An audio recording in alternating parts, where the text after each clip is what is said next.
ಈಕೆಗೂ ಸಹ 20,000 ರು ನಗದು ಬಹುಮಾನ.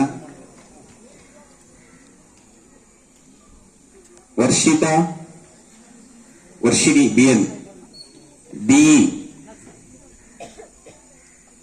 ಬ್ಯಾಚಲರ್ ಆಫ್ ಇಂಜಿನಿಯರಿಂಗ್, ಈಕೆಗೆ 30,000 ಪ್ರೋತ್ಸಾಹಧನವನ್ನು ನೀಡಿ ಆಕೆಗೆ ಪ್ರೋತ್ಸಾಹವನ್ನು ನೀಡ್ತಾ ಇರ್ತಕ್ಕಂತಹ ರೇವತಿ ಫೌಂಡೇಶನ್ ಹಾಗೂ ವೇದಿಕೆ ಮೇಲೆ ಇರತಕ್ಕಂಥ ಎಲ್ಲ ಗಣ್ಯರಿಗೂ ಸಹ ಆಭಾರಿಯಾಗಿರ್ತೀವಿ.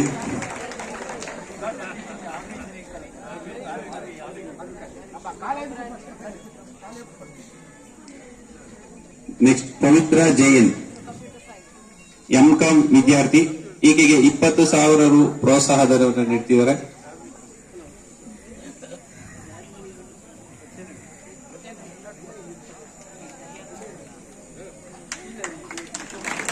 ಪವಿತ್ರ ಜೈನ್ ಎಂಕಾಂ.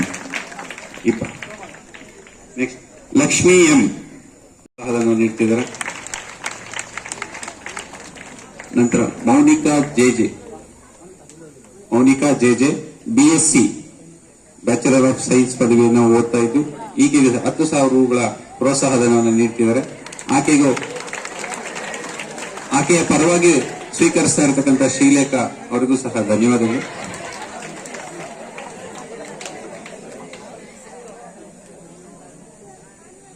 ಎಲ್ಲ ವಿದ್ಯಾರ್ಥಿಗಳು ಪ್ರೋತ್ಸಾಹಧನವನ್ನು ಪಡೆದಂತಹ ವಿದ್ಯಾರ್ಥಿಗಳು ಅವರ ಶೈಕ್ಷಣಿಕ ಅಭಿವೃದ್ಧಿಗೆ ಅವುಗಳನ್ನು ಬಳಸುವ ಮೂಲಕ ಅವರ ಶೈಕ್ಷಣಿಕ ಅಭಿವೃದ್ಧಿಯನ್ನು ಉತ್ತಮಪಡಿಸಿಕೊಳ್ಳಬೇಕು. ಹಾಗೂ ಜೀವನದಲ್ಲಿ ಮುಂದೆ ಇವರು ಸಹ ಇನ್ನಷ್ಟು ವಿದ್ಯಾರ್ಥಿಗಳಿಗೆ ಪ್ರೋತ್ಸಾಹದಾಯಕವಾದಂತಹ ಕೊಡುಗೆಗಳನ್ನ ಅಥವಾ ಜ್ಞಾನವನ್ನ ಹರಿಸುವಂತಹ ದಿಕ್ಕಿನಲ್ಲಿ ಸಾಗಬೇಕು ಅಂತ ಅವರಲ್ಲೂ ಸಹ ವಿದ್ಯಾರ್ಥಿಗಳಲ್ಲೂ ಸಹ ಮನವಿ ಮಾಡ್ತಾ ತಾವು ಪಡೆದಂತಹ ಪ್ರೋತ್ಸಾಹಧನ ತಮ್ಮ ಶೈಕ್ಷಣಿಕ ಅಭಿವೃದ್ಧಿ, ದೇಶದ ಅಭಿವೃದ್ಧಿ ಹಾಗೂ ಈ ಗ್ರಾಮದ ಅಭಿವೃದ್ಧಿ ಎಲ್ಲಕ್ಕೂ ಸಹ ಪರೋಕ್ಷವಾಗಿ ಪ್ರತ್ಯಕ್ಷವಾಗಿ ಮೊದಲಿಗೆ ನಮ್ಮ ಕಾಲೇಜಿನ ಕಲಾ ವಿಭಾಗ ದ್ವಿತೀಯ ಪಿಯುಸಿಯಲ್ಲಿ ಪ್ರತಿಭಾನ್ವಿತ ಮೊದಲ ವಿದ್ಯಾರ್ಥಿನಿ ಶುಭ, ಇವರು ಪ್ರಥಮ ಸ್ಥಾನವನ್ನ ಪಡೆದಿರುತ್ತಾರೆ.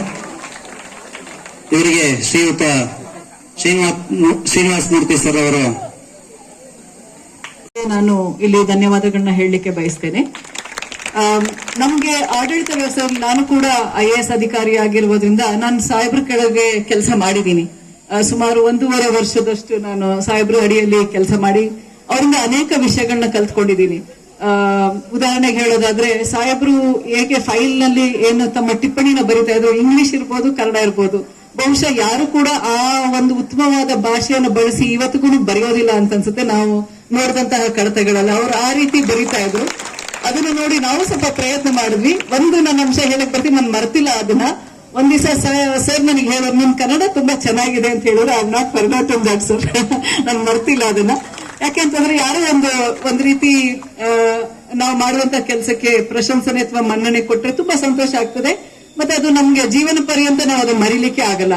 ಅದೇ ರೀತಿ ಸಾಹೇಬ್ರು ಇವತ್ತು ಈ ಎಲ್ಲ ನಮ್ಮ ವಿದ್ಯಾರ್ಥಿನಿಯರಿಗೆ ಮತ್ತು ಎಲ್ಲ ವಿದ್ಯಾರ್ಥಿಗಳು ಯಾರ್ಯಾರು ಒಳ್ಳೆ ಅಂಕಗಳನ್ನ ಕಳಿಸಿ ಉನ್ನತ ಸ್ಥಾನಕ್ಕೆ ಹೋಗಿದ್ದಾರೆ, ಹಾಗೇನೆ ತಮ್ಮ ಇರುವಂತ ತರಗತಿನಲ್ಲಿ ಕೂಡ ಅತ್ಯಂತ ಹೆಚ್ಚಿನ ಅಂಕವನ್ನ ಗಳಿಸಿ ಮುಂದಕ್ಕೆ ಇನ್ನ ಉತ್ತಮ ರೀತಿಯಲ್ಲಿ ತಮ್ಮ ವಿದ್ಯಾಭ್ಯಾಸನ ಮುಂದುವರಿಸಲಿಕ್ಕೆ ಪ್ರಯತ್ನ ಮಾಡ್ತಿದ್ದಾರೆ. ಅವ್ರಿಗೂ ಕೂಡ ಈ ಒಂದು ಕಾರ್ಯಕ್ರಮದ ಮೂಲಕ ಇದೊಂದು ಪ್ರಶಂಸನೀಯ ಒಂದು ವಿಷಯ ಮತ್ತೆ ಮನ್ನಣೆ ಕೊಟ್ಟಿದ್ದು ತುಂಬಾ ಸಂತೋಷದ ವಿಷಯ.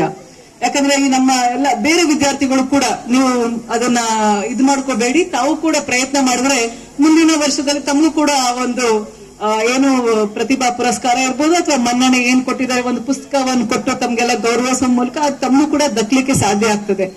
ಶ್ರೀನಿವಾಸ ಮೂರ್ತಿ ಸಾಹೇಬ್ರ ಬಗ್ಗೆ ಬಹಳ ಹೇಳಿದ್ದಾರೆ. ನಿಜವಾಗ್ಲೂ ಕೂಡ ನಾವು ಕೂಡ ಅಧಿಕಾರಿ ವರ್ಗದವರಾಗಿ ಕೂಡ ಅವರ ಒಂದು ಕಾರ್ಯವೈಖರಿ ಅದನ್ನೆಲ್ಲ ನೋಡಿದೀವಿ. ಅವರೊಂದು ಮಾದರಿ ಅಧಿಕಾರಿ ಅನ್ಬೋದು, ಹಾಗೆ ಮಾದರಿಯ ಒಂದು ಸಿಟಿಸನ್ ಅಂತ ಕೂಡ ಅನ್ಬೋದು. ಮಂಡಿಕಲ್ನಲ್ಲಿ ಬಹುಶಃ ಅವರ ಒಂದು ಪ್ರಭಾವ ಬೀರದೇ ಇರುವಂತಹ ಯಾವ್ದು ವ್ಯಕ್ತಿನೇ ಇಲ್ಲ ಅಂತ ಅನ್ಕೊಳ್ತೀನಿ. ತಾವೇ ಬಹುಶಃ ಮಾತಾಡಿದ ಪ್ರತಿಯೊಬ್ರು ಮಾತಾಡಿದ್ದಾರೆ ಇವತ್ತು. ಶಾಲೆ ಬಗ್ಗೆ, ITI ಬಗ್ಗೆ, ಬಸ್ ಸ್ಟ್ಯಾಂಡ್ ಮಾಡುವಂತ ಬಗ್ಗೆ, ಹಾಗೇನೆ ಪವರ್ ಸ್ಟೇಷನ್ ಮಾಡಿಸಿರುವಂತರ ಬಗ್ಗೆ, ಪ್ರತಿಯೊಂದು ವಿಷಯದ ಬಗ್ಗೆ ಕೂಡ ಸಾಹೇಬ್ರ ಬಗ್ಗೆ ತುಂಬಾ ಉತ್ತಮವಾಗಿ ಎಲ್ಲರೂ ಕೂಡ ತಮ್ಮ ಅನಿಸಿಕೆಗಳನ್ನ ಹಂಚಿಕೊಂಡಿದ್ದೀರಾ. ಅವರು ಕೂಡ ಅಧಿಕಾರಿ ಆದ್ಮೇಲೆ ಇಲ್ಲಿಗೆ ಬರ್ದೇನೆ ತಮ್ಮ ಕಾರ್ಯಕ್ಷೇತ್ರದಲ್ಲಿ ಬ್ಯುಸಿಯಾಗಿರ್ತಾ ಇದ್ರು, ಬರ್ದೇನೆ ಇರಬಹುದಾಗಿತ್ತು. ಆದ್ರೂ ಕೂಡ ಅವರು ಆತರ ಮಾಡಿಲ್ಲ ಸಾಹೇಬ್ರು. ಪ್ರತಿ ವರ್ಷ ಅಥವಾ ಪ್ರತಿ ಅವಕಾಶ ಸಿಕ್ಕಾಗೆಲ್ಲಾನು ಕೂಡ ಈ ಒಂದು ತಮ್ಮ ಸ್ವಗ್ರಾಮ ಏನಿದೆ ಈ ಸಂಪರ್ಕ ಇಟ್ಕೊಂಡಿದ್ದಾರೆ. ಮತ್ತೆ ಈ ಗ್ರಾಮದಲ್ಲಿ ತಮ್ಮ ಕೈಲಿಂದ ಆಗುವಂತಹ ಎಲ್ಲ ಸಹಾಯನ ಕೂಡ ಮನಸ್ಪೂರ್ವಕವಾಗಿ ಮಾಡಿದ್ದಾರೆ. ಅದನ್ನ ನಾವೆಲ್ಲರೂ ಕೂಡ ಕಲಿಯುವಂತ ವಿಷಯ. ಅನೇಕರು ನಾವು ನೋಡ್ತೀವಿ, ಮೇಲೆ ಹೋದ ತಕ್ಷಣ ಅವರು ತಮ್ಮ ಬೇರು ಅಂತೀವಲ್ಲ, ರೂಟ್ಸ್ ಅಂತ ಹೇಳ್ತೀವಲ್ಲ, ಅದನ್ನ ಮರ್ತು ಬಿಟ್ಟು ತಮ್ಮ, ಯಾಕಂದ್ರೆ ಕೆಲವರು ಉದ್ದೇಶಪೂರ್ವಕ ಮರಿಬಹುದು ಅಥವಾ ಕೆಲವರು ಕಾರ್ಯ ಒತ್ತಡದಿಂದ ಮರಿಬಹುದು. ಆತರ ಆಗ್ಬಾರ್ದು. ನಾವು ಕೂಡ ನಮ್ಮ ಏನ್ ಮೂಲತಃ ಬೆಳೆದು ಬಂದಂತಹ ಪರಿಸರ ಇದೆ, ಶಾಲೆ ಇದೆ ಅಥವಾ ಗ್ರಾಮ ಇದೆ, ಅದಕ್ಕೆ ಒಂದು ತಮ್ಮಿಂದ ಆಗುವಂತಹ ಕೊಡುಗೆ. ಯಾಕಂದ್ರೆ ನಾವು ಆ ವಾತಾವರಣದಿಂದ ಬೆಳೆದು ತಾನೇ ಮೇಲೆ ಬಂದಿದೀವಿ, ನಾವು ಅದಕ್ಕೆ ಇನ್ ರಿಟರ್ನ್ ಕೊಡ್ಬೇಕಾಗ್ತದೆ ಅಲ್ಲ. ಆ ರೀತಿ ಒಂದು ಒಳ್ಳೆ ಅವರ ಜೀವನ ಏನು ನಡೆಸಿದ್ದಾರೆ ಸಾಹೇಬ್ರು, ಅದೊಂದು ಮಾದರಿ ಅಂತ ಹೇಳ್ಬೋದು. ನಾವು ಕೂಡ ಅದನ್ನ ಆ ವಿಷಯನ ಕಲ್ತ್ಕೋಬಹುದು ಅಂತ ಅನ್ಕೊಳ್ತೀರಿ.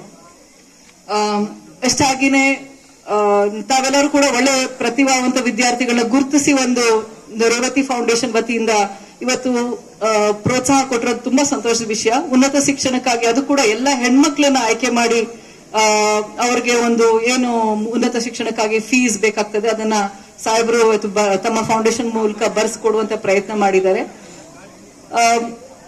ಹೇಳ್ತಾರೆ, ಐ ಥಿಂಕ್ ನಿಮ್ಗೆಲ್ಲರೂ ಗೊತ್ತಿದೆ, ಯಾವುದೇ ಒಂದು ವಿದ್ಯಾಭ್ಯಾಸ ಇರ್ಬೋದು, ಯಾವುದೇ ಒಂದು ನಾವು ಆಯ್ಕೆ ಮಾಡುವಂತಹ ಕ್ಷೇತ್ರ ಇರ್ಬೋದು, ನಾವು ಅದಕ್ಕೆ ಉನ್ನತ ಸ್ಥಾನಕ್ಕೆ, ಇನ್ನೂ ಹೆಚ್ಚು ಉನ್ನತ ಸ್ಥಾನಕ್ಕೆ ಹೋಗುವಂತ ಪ್ರಯತ್ನ ಮಾಡಬೇಕು. ಐ ಥಿಂಕ್ ಒಂದು ಹೇಳಿಕೆ ಇದೆ, ಬರ್ಕೊಂಡು ಬಂದಿದ್ದೀನಿ ನಾನು, ಆಕ್ಚುಲಿ ಓದ್ಬಿಡ್ತೀನಿ.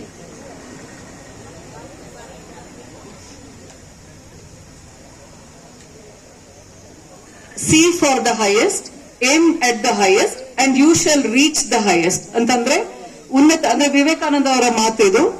ನಾವು ಏನ್ ಇದೀವಿ ಆ ಒಂದು ಕ್ಷೇತ್ರದಿಂದ ಇನ್ನ ಉನ್ನತಕ್ಕೆ ಹೋಗುವಂತ ಪ್ರಯತ್ನ ನಾವು ಮಾಡಬೇಕು, ಅದನ್ನ ಕಾಣುವಂತ ಪ್ರಯತ್ನ ಮಾಡಬೇಕು, ಅದನ್ನ ಸಾಧನೆ ಮಾಡುವಂತ ಪ್ರಯತ್ನ ಮಾಡಬೇಕು. ಖಂಡಿತವಾಗ್ಲೂ ನಾವು ಅಲ್ಲಿಗೆ ತಲುಪ್ತೇವೆ. ಹೇಗೆ ಈ ಹೆಣ್ಮಕ್ಳು ನಿಮ್ಗೆ ಈ ಒಂದು ವಾತಾವರಣದಿಂದ, ಈ ಒಂದು ಕ್ಷೇತ್ರದಿಂದಾನೇ ಬೆಳೆದು ಬಂದು ಆ ಒಂದು ಉನ್ನತ ಶಿಕ್ಷಣಕ್ಕೆ ಪ್ರಯತ್ನ ಮಾಡಿ ಅವರನ್ನ ಸಾಧನೆ ಮಾಡಿದ್ದಾರೆ, ಇನ್ನು ಮುಂದಕ್ಕೂ ಕೂಡ ಮಾಡ್ತಾರೆ. ಅವರ ಒಂದು ಏನ್ ಎಕ್ಸಾಂಪಲ್ ಇದೆ, ಉದಾಹರಣೆ ಇದೆ, ತಾವೆಲ್ಲರೂ ಕೂಡ ಅನುಸರಿಸಬೇಕು ಅಂತ ಹೇಳಿ ಈ ಸಮಯದಲ್ಲಿ ಹೇಳಲಿಕ್ಕೆ ಬಯಸ್ತೇನೆ.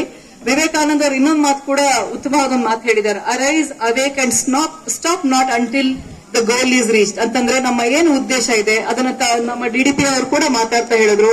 ನಮ್ಮ ಏನು ಅಲ್ಟಿಮೇಟ್ ಗೋಲ್ ಇದೆ, ನಾವೇನ್ ಅಚೀವ್ ಮಾಡ್ಬೇಕು ಅಂತ ಅನ್ಕೊಳ್ತಾ ಇದೀವಿ, ಸಾಧನೆ ಮಾಡ್ಬೇಕು ಅಂತ ಅನ್ಕೊಳ್ತಾ ಇದೀವಿ, ಅದನ್ನ ಎಡೆಬಿಡದೇನೆ ನಾವು ಪ್ರಯತ್ನ ಮಾಡ್ಬೇಕು. ಅವಾಗ ಖಂಡಿತವಾಗ್ಲೂ ಸಾಧ್ಯ, ಯಾವುದೇ ರೀತಿ ಎದೆಗುಂದಬಾರದು ಅನ್ನೋ ಒಂದು ಅಂಶನ ಅಲ್ಲಿ ಹೇಳ್ತಾ ಇದ್ದಾರೆ. ಅದನ್ನ ತಾವೆಲ್ಲರೂ ಕೂಡ ಮನದಟ್ಟು ಮಾಡ್ಕೊಳ್ಳಿ ದಯವಿಟ್ಟು. ಯಾಕಂದ್ರೆ ಇವತ್ತಿನ ಒಂದು ಈ ಕಾಂಪಿಟೇಟಿವ್ ಯುಗದಲ್ಲಿ ಎಷ್ಟು ಮಾಡಿದ್ರು ಸಾಧನೆ ಕಡಿಮೆನೇ ಇದೆ.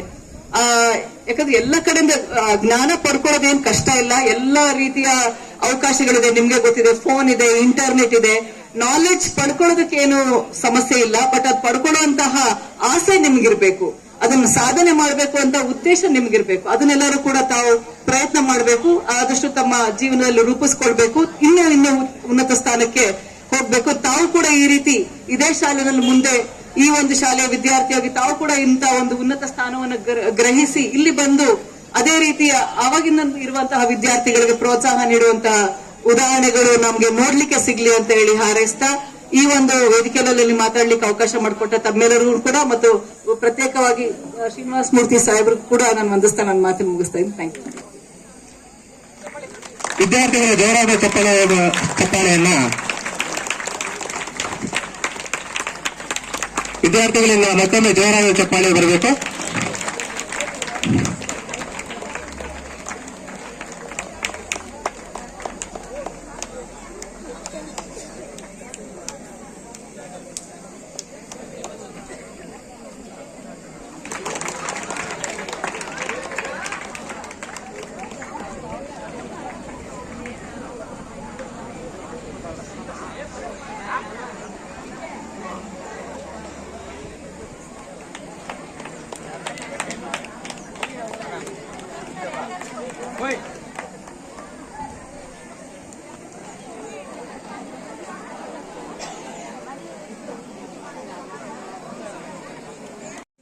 ಇವರೆಲ್ಲರೂ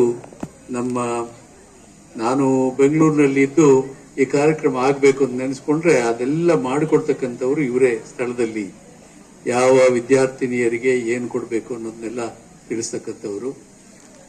ಅವರೆಲ್ಲರಿಗೂ ನಾವು ರೇವತಿ ಫೌಂಡೇಶನ್ ಪರವಾಗಿ ಅತ್ಯಂತ ಹೃತ್ಪೂರ್ವಕವಾಗಿರ್ತಕ್ಕಂಥ ಕೃತಜ್ಞತೆಗಳನ್ನು ಸಲ್ಲಿಸೋದಕ್ಕೆ ಇಷ್ಟಪಡ್ತೇವೆ. ಡಾಕ್ಟರ್ ಮಂಜುಳಾ ಅವರು ನೋಡಿ, ಇದೇ ಜಿಲ್ಲೆಗೆ ಸೇರಿರ್ತಕ್ಕಂಥ ಅತ್ಯಂತ ಪ್ರತಿಭಾವಂತ ವ್ಯಕ್ತಿ. ಗೌರಿಬಿದನೂರವರು ಅಂತ ಕಾಣುತ್ತೆ ಅಲ್ಲ. ಡಾಕ್ಟರ್ ಮಂಜುಳಾ ಅವರ ತಾಯಿಯವರು ಗೌರಿಬಿದನೂರವರು. ಅಂದ್ರೆ ನಮ್ಮ ಜಿಲ್ಲೆಗೆ ಸೇರಿರ್ತಕ್ಕಂಥ, ನಮ್ಮ ಜಿಲ್ಲೆ ಒಬ್ಬ ಪ್ರತಿಭಾನ್ವಿತ ಮಹಿಳೆ. ಅವರು ನಾನು ಗ್ರಾಮೀಣ ಅಭಿವೃದ್ಧಿ ಇಲಾಖೆಯಲ್ಲಿ ಪ್ರಧಾನ ಕಾರ್ಯದರ್ಶಿ ಆಗಿರ್ತಕ್ಕಂಥ ಸಂದರ್ಭದಲ್ಲಿ ಅವರು ನನ್ನ ಜೊತೆ ನಿರ್ದೇಶಕರಾಗಿ ಕೆಲಸ ಮಾಡಿದ್ರು.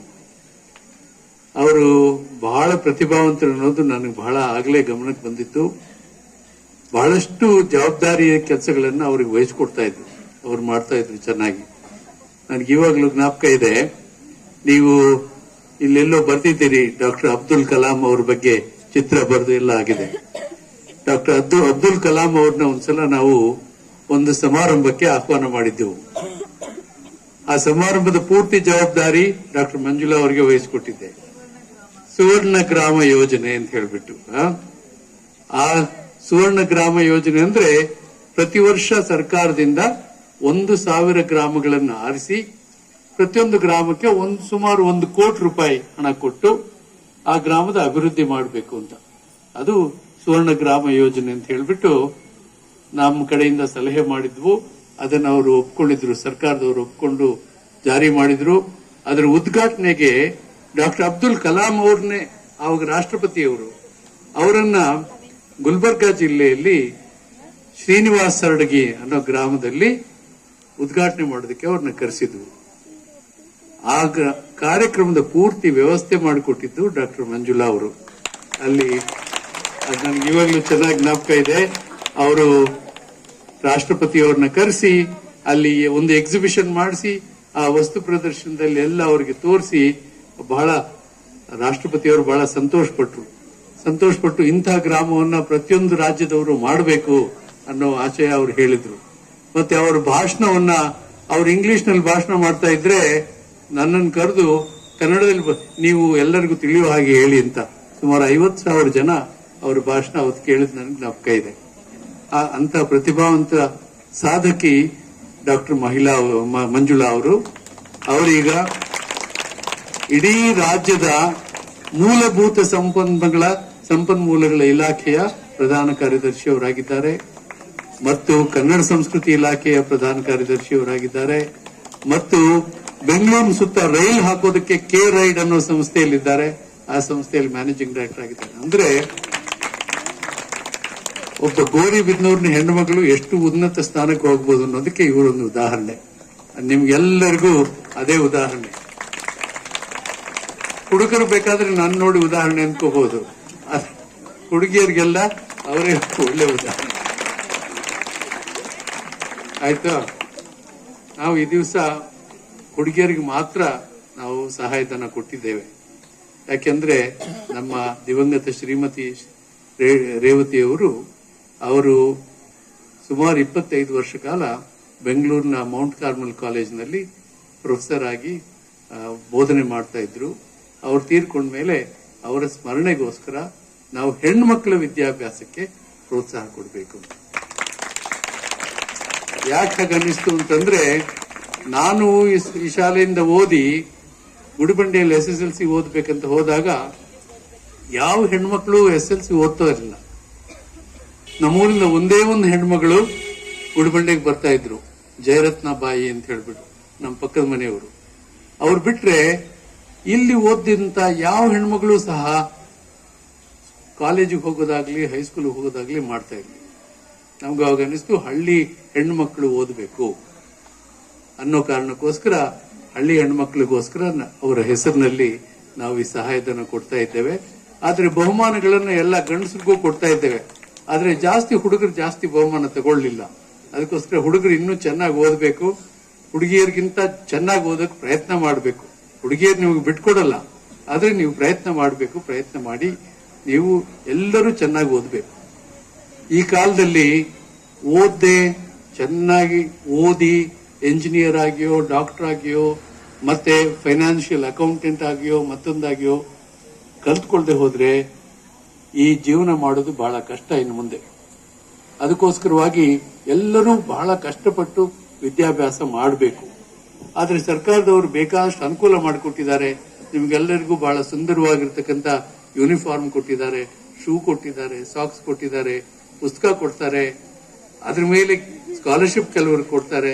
ಇಷ್ಟೆಲ್ಲ ಆದ್ಮೇಲೆ ನಾವು ಅದನ್ನು ಚೆನ್ನಾಗಿ ಉಪಯೋಗ ಮಾಡಿಕೊಂಡು ಮುಂದಕ್ಕೆ ಪ್ರತಿಭಾವಂತರಾಗಬೇಕು. ಈ ಹಳ್ಳಿಯಲ್ಲೇ ನಾವು ಉಳಿತೇವೆ ಅಂದ್ರೆ ಹೆಚ್ಚಿನ ಅವಕಾಶ ಇರೋದಿಲ್ಲ ಜೀವನಕ್ಕೆ. ಮುಂದೆ ಹೋಗಿ ಒಳ್ಳೆ ಕೆಲಸಗಳನ್ನ ಸಾಧನೆ ಮಾಡ್ಕೋಬೇಕು. ಇದು ನಮ್ಮ ರೇವತಿ ಫೌಂಡೇಶನ್ ಆಶಯ. ಅದಕ್ಕೋಸ್ಕರ ವರ್ಷವೂ ನಾವು ಈ ರೀತಿಯ ಒಂದು ಸಮಾರಂಭ ಮಾಡ್ತಾ ಇದ್ದೇವೆ. ಇದಕ್ಕೋಸ್ಕರ ನಮಗೆ ಸಹಾಯ ಮಾಡಿರ್ತಕ್ಕಂಥ ಎಲ್ಲರಿಗೂ ನಾವು ಬಹುಶಃ ಕೃತಜ್ಞತೆಗಳನ್ನು ಅರ್ಪಿಸ್ತಾ ಇದ್ದೇವೆ. ಈಗ ಅದಕ್ಕೆ ಸ್ಮಾರಕವಾಗಿ ನಮ್ಮಲ್ಲಿ ವೆಂಕಟೇಶ್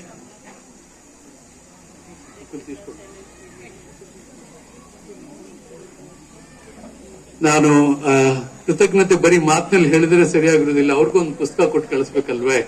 ಅದಕ್ಕೋಸ್ಕರ ಬಂದವರಿಗೆಲ್ಲ ಪುಸ್ತಕಗಳನ್ನು ಕೊಡಬೇಕು ಅನ್ನೋದು ನಮ್ಮ ಒಂದು ಉದ್ದೇಶ.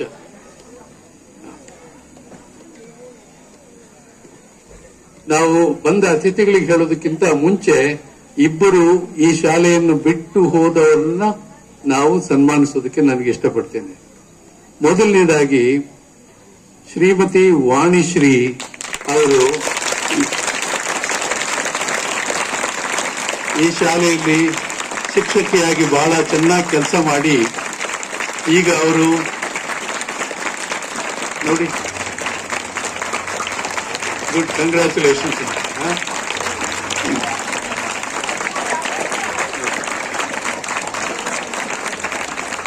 ಮಹಾಭಾರತ ಅವರು ಬಹಳ ಒಳ್ಳೆ ಕೆಲಸ ಮಾಡಿದ್ದಾರೆ. ನಿಮ್ಗೆಲ್ಲರಿಗೂ ಬಹಳ ಸಹಾಯ ಮಾಡಿದ್ದಾರೆ, ಒಳ್ಳೆ ಪಾಠ ಹೇಳಿದ್ದಾರೆ. ಅವರಿಗೆ ನಾವು ಎಲ್ಲರೂ ಕೃತಜ್ಞರಾಗಿರ್ಬೇಕು, ಅವ್ರನ್ನ ಯಾವಾಗಲೂ ನೆನೆಸ್ಬೇಕು. ಅದಕ್ಕೋಸ್ಕರ ಅವರಿಗೆ ಸಾಂಕೇತಿಕವಾಗಿ ಒಂದು ಪುಸ್ತಕ ಕೊಡೋದ್ರ ಮೂಲಕ ನಾನು ಗೌರವವನ್ನು ಸೂಚಿಸೋದಕ್ಕೆ ಇಷ್ಟಪಡ್ತೇನೆ. ಅವರೀಗ ವಿದ್ಯಾ ಇಲಾಖೆಯಲ್ಲಿ ಬೆಂಗಳೂರಿನಲ್ಲಿ ಕೆಲಸ ಮಾಡ್ತಾರೆ. ಅವ್ರು ಇದೇ ರೀತಿ ಎಲ್ಲ ಶಾಲೆಗಳಿಗೂ ಪ್ರೋತ್ಸಾಹ ಕೊಡ್ತಾ ಇರಬೇಕು ಅಂತ ನಾನು ಅರಿಕೆ ಮಾಡ್ಕೊಳ್ತೇನೆ. ಇಲ್ಲ ಮತ್ತೆ ರಾಮಾಯಣ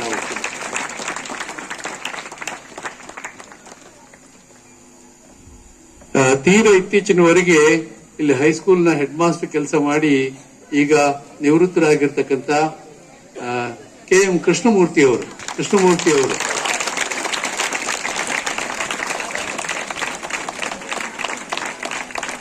ನೋಡಿ, ಅವ್ರ ಹೆಸರು ಹೇಳಿದ ಕೂಡಲೇ ನಿಮ್ಗೆ ಅಷ್ಟು ಸಂತೋಷ ಆಗ್ತಾ ಇದೆ ಅಲ್ವೇ? ಅವ್ರು ಅಷ್ಟು ಒಳ್ಳೆ ಕೆಲಸ ಮಾಡಿದ್ದಾರೆ. ಅದಕ್ಕೋಸ್ಕರ ಅವ್ರಿಗೂ ನಾನು ಕೃತಜ್ಞತಾಪೂರ್ವಕವಾಗಿ ಈ ರಾಮಾಯಣದ ಒಂದು ಪುಸ್ತಕವನ್ನ ಕೊಡ್ತಾ ಇದ್ದೇನೆ. ಬಹಳ ಸಂತೋಷ, ದೇವರು ಒಳ್ಳೆಯದು ಮಾಡಿ. ಅವರು ಬಹಳ ವರ್ಷ ಕಾಲ ನಮ್ಮ ರೇವತಿ ಫೌಂಡೇಶನ್ಗೆ ಇಲ್ಲಿ ನಿಂತು ಕಾರ್ಯಕ್ರಮ ರೂಪಿಸಿ ಸಹಾಯ ಮಾಡ್ತಾ ಬರ್ತಾ ಇದ್ದಾರೆ. ಈ ಕಾರ್ಯಕ್ರಮಕ್ಕೆ ನಮ್ಮ ವಿಶೇಷ ಅತಿಥಿಗಳಾಗಿ ಆಗಮಿಸಿರ್ತಕ್ಕಂಥ ಇಬ್ಬರು ಬಹಳ ಮುಖ್ಯವಾದ ಅಧಿಕಾರಿಗಳು ಬಂದಿದ್ದಾರೆ. ಅವ್ರಿಗೂ ಸಹ ನಾವು ಕೃತಜ್ಞತೆಯನ್ನ ಹೇಳೋದಕ್ಕೆ ಇಷ್ಟಪಡ್ತೇವೆ. ನಮ್ಮ DDPI ಅವರು ಇಲ್ಲಿ ಬಂದಿದ್ದಾರೆ. ತಾವು ಇಲ್ಲಿ ಬಂದದ್ದು ಬಹಳ ಸಂತೋಷ. ನಮಗೆ ನಮ್ಮ ಎಲ್ಲ ಪ್ರಯತ್ನಗಳಲ್ಲಿ ಯಶಸ್ವಿಯಾಗಲಿ, ಮತ್ತೆ ನಮ್ಮ ಶಾಲೆಗೆ ಮತ್ತೆ ಎಲ್ಲ ಶಾಲೆಗಳಿಗೆ ತಾವು ಸಹಾಯ ಮಾಡ್ತಾ ಇರಿ. Thank you.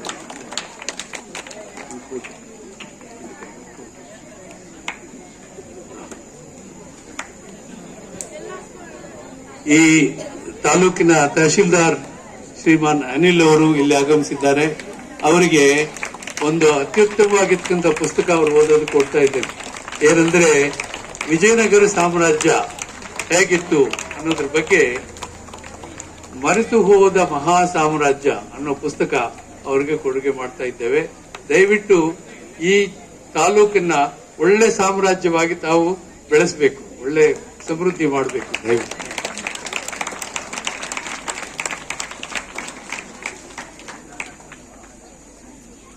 ಈ ತಾಲೂಕಿನ ಬ್ಲಾಕ್ ಎಜುಕೇಶನ್ ಆಫೀಸರ್ ಅವರು ಇಲ್ಲಿ ಆಗಮಿಸಿದ್ದಾರೆ. ಅವರಿಗೆ ಸ್ವಾಮಿ ವಿವೇಕಾನಂದರ ಜೀವನ ಚರಿತ್ರೆ ಇರತಕ್ಕಂಥ ಒಂದು ಪುಸ್ತಕವನ್ನ ಕೊಟ್ಟು ಸನ್ಮಾನಿಸ್ತಾ ಇದ್ದಾರೆ. ದಯವಿಟ್ಟು ನೋಡ್ಕೊಳ್ಳಿ. ಈಗ ಒಂದು ವಿಷಯ, ಗ್ರಂಥಾಲಯ ಕೊಟ್ಟಿದ್ದೇವೆ. ನಾನು ಈಗಾಗಲೇ ಹೇಳಿದೆವು, ಅಲ್ಲಿ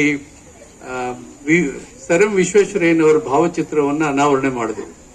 ನಾನು ಹೋದ್ಸಲ ಬಂದಿದ್ದಾಗ ಆ ಭಾವಚಿತ್ರವನ್ನ ಅಲ್ಲಿ ಕೊಟ್ಟು, ಯಾಕೆಂದ್ರೆ ಆ ಶಾಲೆ ಕಟ್ಟಿದ್ದು ಸರ್ ಎಂ ವಿಶ್ವೇಶ್ವರಯ್ಯನವರು ಮೈಸೂರಿನ ದಿವಾನರಾಗಿದ್ದಾಗ, ಅದಕ್ಕೋಸ್ಕರ ಅವರ ಒಂದು ಒಳ್ಳೆ ಭಾವಚಿತ್ರ ಅಲ್ಲಿ ಇರಬೇಕು ಅಂತ ಹೇಳಿ ಅಲ್ಲಿ ಕೊಟ್ಟಿದ್ದೆವು. ಆದ್ರೆ ನನಗೆ ಕೇಳಿಸ್ತು ಏನಂತ, ಈ ಸ್ಕೂಲ್ನವ್ರು ಕೇಳಿದ್ರು, ಅವ್ರಿಗೆ ಮಾತ್ರ ಕೊಟ್ಟಿದ್ದಾರೆ, ನಮ್ಗೆ ಇಲ್ವೇ ಅಂತ ಹೇಳಿದ್ರು. ಅಲ್ವೇ? ವಿಶ್ವೇಶ್ವರಯ್ಯನವ್ರನ್ನ ಎಲ್ಲರೂ ನೆನೆಸಬೇಕು. ಅದಕ್ಕೋಸ್ಕರ ಅವರು ಕಟ್ಟಿಸಿದ್ದಾರೆ ಅಂತ ಹೇಳ್ಬಿಟ್ಟು ಅವ್ರಿಗೆ ಕೊಟ್ಟರು, ನಮ್ಮ ಸ್ಕೂಲ್ಗೆ ಇಲ್ವಲ್ಲ ಅಂತ ಹೇಳ್ಬಿಟ್ಟು ಅವರು ಹಿಂದೆ ಆಡ್ಕೋತಾ ಇದ್ರು. ನನಗೆ ಕೇಳಿಸ್ತು, ಆಯ್ತಪ್ಪ ಅವ್ರಿಗೂ ಕೊಡೋಣ ಅಂತ ಹೇಳ್ಬಿಟ್ಟು ಭಾವಚಿತ್ರಗಳನ್ನು ತರಿಸಿದ್ದೇವೆ. ಇಲ್ಲಿಪ್ಪ ಕೊಡಿ. ಅದಕ್ಕೆ ಹೈಸ್ಕೂಲ್ಗೆ ಒಂದು, ಕಾಲೇಜ್ಗೆ ಒಂದು, ITIಗೂ ಒಂದು ಭಾವಚಿತ್ರ, 3 ಜನರಿಗೆ ಭಾವಚಿತ್ರ ಕೊಡ್ತಾ ಇದ್ದಾರೆ.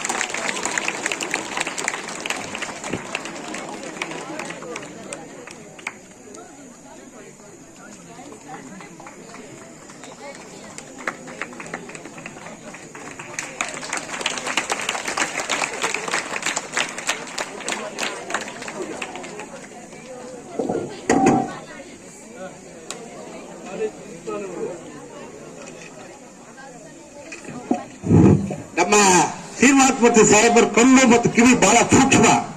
ಇದನ್ನ ಈ ಗ್ರಾಮದ ಎಲ್ಲ ಹಿರಿಯರು ಮತ್ತು ಎಲ್ಲ ಇವರು ತಿಳ್ಕೋಬೇಕು. ಯಾಕಂದ್ರೆ ಇಲ್ಲಿ ಮಂಡಿಕಲ್ಲಲ್ಲಿ ಇಲ್ಲ ನಡೀತಾ ಇದ್ದಾಗಲೇ ಶ್ರೀನಿವಾಸ ಮೂರ್ತಿ ಗಮನಕ್ಕೆ ಹೋಗಿರ್ತೆ ಕೆಲವು ವಿದ್ಯಾರ್ಥಿಗಳು.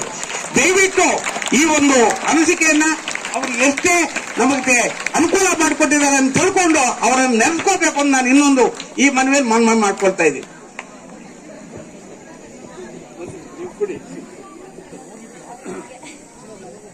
ವಿಶ್ವೇಶ್ವರಯ್ಯನವರ ಚಿತ್ರ ಇಟ್ಕೊಂಡ್ರೆ ಪ್ರಯೋಜನ ಇಲ್ಲ, ಅವರ ವಿಷಯ ಬೇಕಾದಷ್ಟು ತಿಳ್ಕೊಳ್ಬೇಕು. ಅದಕ್ಕೋಸ್ಕರವಾಗಿ ವಿಶ್ವೇಶ್ವರಯ್ಯನವರ ಬಗ್ಗೆ ಕಳೆದ ವಾರವೇ ಒಂದು ಪುಸ್ತಕ ಹೊರಗೆ ಬಂದಿದೆ, ದೊಡ್ಡದಾಗಿರ್ತಕ್ಕಂಥ ಪುಸ್ತಕ ಇದು. ಎಂಜಿನಿಯರಿಂಗ್ ಎ ನೇಷನ್ ಅಂತ ಹೇಳಿ ಮದ್ರಾಸಿನ ಒಬ್ಬ ಎಂಜಿನಿಯರ್ ಅವರು ಈ ಒಂದು ಪುಸ್ತಕವನ್ನ ಕಳೆದ ವಾರ ಬೆಂಗಳೂರಿನಲ್ಲಿ ಬಿಡುಗಡೆ ಮಾಡಿದ್ದಾರೆ. ಆ ಬಿಡುಗಡೆ ಸಮಾರಂಭಕ್ಕೆ ನಾನು ಹೋಗಿದ್ದೆ, ಅವರ ಕಡೆಯಿಂದ ಪುಸ್ತಕ ತೆಗೆದುಕೊಂಡು ಬಂದಿದ್ದೇನೆ. ಈ ಪುಸ್ತಕವನ್ನ ನಮ್ಮ ಗ್ರಂಥಾಲಯದಲ್ಲಿ, ಇಲ್ಲಿ ಶಾಲೆಯ ಗ್ರಂಥಾಲಯದಲ್ಲಿ ಇಟ್ಟು ಪ್ರತಿಯೊಬ್ಬರೂ ಸಹ ಈ ಪುಸ್ತಕವನ್ನ ಯಾರ್ಯಾರಿಗೆ ಓದೋಕೆ ಸಾಧ್ಯವಾಗ್ತದೋ ಅವರೆಲ್ಲರೂ ವಿಶ್ವೇಶ್ವರಯ್ಯನವರ ಬಗ್ಗೆ ತಿಳ್ಕೊಳ್ಬೇಕು ಅಂತ ನಾನು ಈ ಪುಸ್ತಕವನ್ನ ಗ್ರಂಥಾಲಯದಿಂದ ನೋಡ್ಕೊಳ್ತಕ್ಕಂಥ ಹೆಡ್ ಮಿಸ್ಟ್ರೆಸ್ ಅವರಿಗೆ ಕೊಡ್ತಾ ಇದ್ದೇನೆ.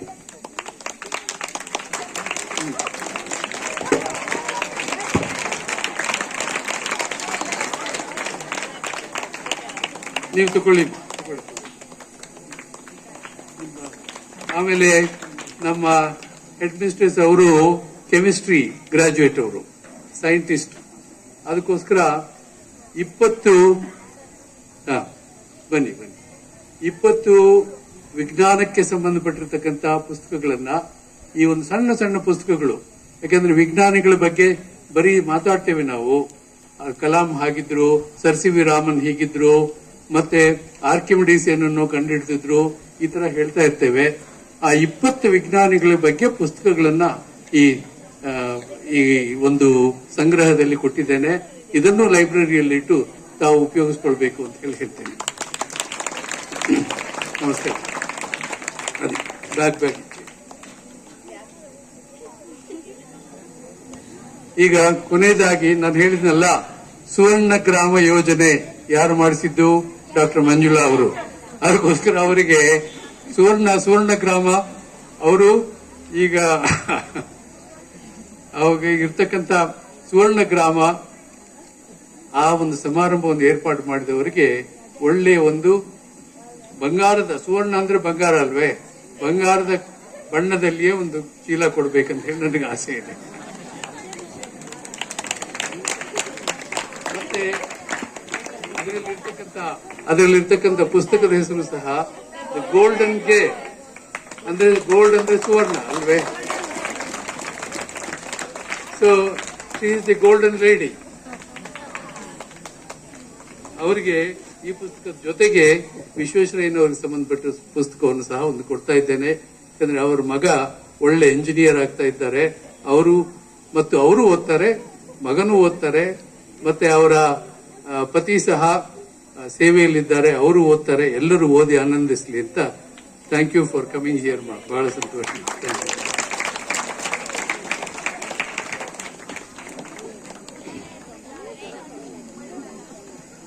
ಈಗಾಗಲೇ ಬಹಳ ಸಮಯ ಆಗಿರೋದ್ರಿಂದ ನಾನು ಬಹಳ ದೀರ್ಘವಾಗಿ ಹೆಚ್ಚು ಮಾತಾಡೋದು ಸರಿಯಲ್ಲ. ನಾನು ಕೇವಲ ಈ ಉಡುಗೊರೆಗಳನ್ನು ಕೊಡೋದಕ್ಕೋಸ್ಕರ ಮಾತ್ರ ಇಲ್ಲಿ ಬಂದಿದ್ದೇನೆ.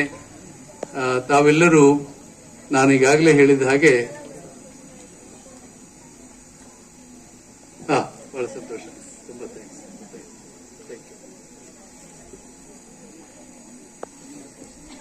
ತಾವೆಲ್ಲರೂ ಬಹಳ ಶ್ರದ್ಧೆಯಿಂದ ವಿದ್ಯಾಭ್ಯಾಸ ಮಾಡಬೇಕು. ನೀವೆಲ್ಲರೂ ಏನಪ್ಪಾ ಅಂತಂದ್ರೆ ಗುರುಗಳ ಬಗ್ಗೆ ಬಹಳ ಶ್ರದ್ಧೆ ಇಟ್ಕೋಬೇಕು. ನಾನು ಯಾಕೆ ಇಬ್ಬರು, ಒಬ್ಬ ಅಧ್ಯಾಪಕಿ, ಒಬ್ಬ ಅಧ್ಯಾಪಕರು, ಅವರನ್ನು ಯಾಕೆ ವಿಶೇಷವಾಗಿ ಸನ್ಮಾನ ಮಾಡಿದೆ ಅಂತಂದ್ರೆ ಗುರುಗಳೇ ಮಾರ್ಗದರ್ಶನ ಮಾಡ್ತಕ್ಕಂಥವ್ರು.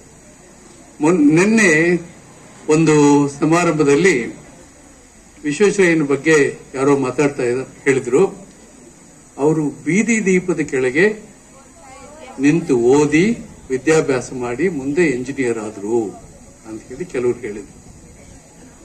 ಆಮೇಲೆ ನಮ್ಮ ಸ್ನೇಹಿತರೊಬ್ಬರು, ಶ್ರೀನಿವಾಸ ಮೂರ್ತಿ ಅವರೇ, ನೀವು ಯಾವ್ದೋ ಬೀದಿ ದೀಪದ ಕೆಳಗೆ ಓದಿರ್ಬೋದಲ್ವಾ ಅಂತ ಹೇಳಿ ಕೇಳಿದ್ರು. ಯಾಕಂದ್ರೆ ಅವ್ರಿಗೆಲ್ಲರೂ ಗೊತ್ತು, ನಾವು ಬಹಳ ಬಡ ಕುಟುಂಬದಿಂದ ಬಂದು ಕಷ್ಟಪಟ್ಟಿದ್ದು ಗೊತ್ತಿದೆ. ಆದ್ರೆ ನಾನು ಹೇಳಿದೆ, ಬೀದಿ ದೀಪ ಇತ್ತೋ ಮನೆ ದೀಪ ಇತ್ತೋ, ನಿಜವಾದ ದಾರಿ ದೀಪ ಇದ್ದದ್ದು ನನಗೆ ಗುರುಗಳು. ಸೊ ನೀವು ಬೀದಿ ದೀಪದಲ್ಲಾದ್ರೂ ಓದ್ಬೋದು, ವಿದ್ಯುತ್ ದೀಪದಲ್ಲಿ ಆದ್ರೂ ಓದ್ಬೋದು, ಬೆಳಕಿನಲ್ಲಿ ಎಣ್ಣೆ ದೀಪದಲ್ಲಿ ಆದ್ರೂ ಓದ್ಬೋದು. ಆದ್ರೆ ನಿಜವಾದ ದೀಪಗಳು ಯಾರು ಅಂದ್ರೆ